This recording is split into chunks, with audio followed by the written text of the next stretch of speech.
ராத்திரி தூங்குறதுக்கு 2-3 மணி நேரத்துக்கு முன்னாடியே உங்க இரவு உணவை முடிச்சிருங்க. இது ஒரு சிம்பிளான பழக்கம், ஆனா மெட்டபாலிசத்துக்கு ரொம்பவே நல்லது.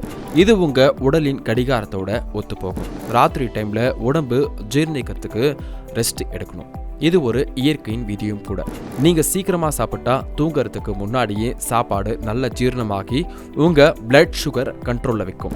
இதனால சர்க்கரை நோய் வர்ற வாய்ப்பு கம்மியாகும். இது உங்களுக்கு பசியை கண்ட்ரோல் பண்ணி எடை குறையவும் வாய்ப்பு இருக்கு. இதனால பல நன்மைகளும் இருக்கு. அப்புறம் சீக்கிரமா சாப்பிட்டா அஜீரணம், நெஞ்செரிச்சல் மாதிரியான பிரச்சனைகள் வராது. இதனால ராத்திரி தூக்கமும் ரொம்ப நிம்மதியா இருக்கும். ஹார்ட் ஹெல்த் கூட இது நல்லதுன்னு சில ஆய்வுகள் சொல்லுது. இதை நீங்க உடனே திடீர்னு மாத்தாதீங்க. கொஞ்சம் கொஞ்சமா உங்க இரவு சாப்பாட்டு டைமை முன்னாடியே கொண்டு வாங்க. ராத்திரிக்கு புரதம், காய்கறிகள் அதிகமா இருக்கிற லைட்டான உணவை எடுத்துக்கோங்க.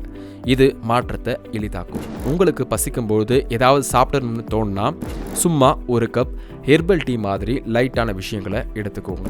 இந்த பழக்கம் உங்க உடம்புக்கு நீங்க கொடுக்கிற ஒரு பெரிய டிஸ்கவுண்ட்டும் கூட. இந்த வீடியோ உங்களுக்கு யூஸ்ஃபுல்லா இருந்தால் மறக்காம உங்க ஃபேமிலி அண்ட் ஃப்ரெண்ட்ஸ்க்கு ஷேர் பண்ணுங்க.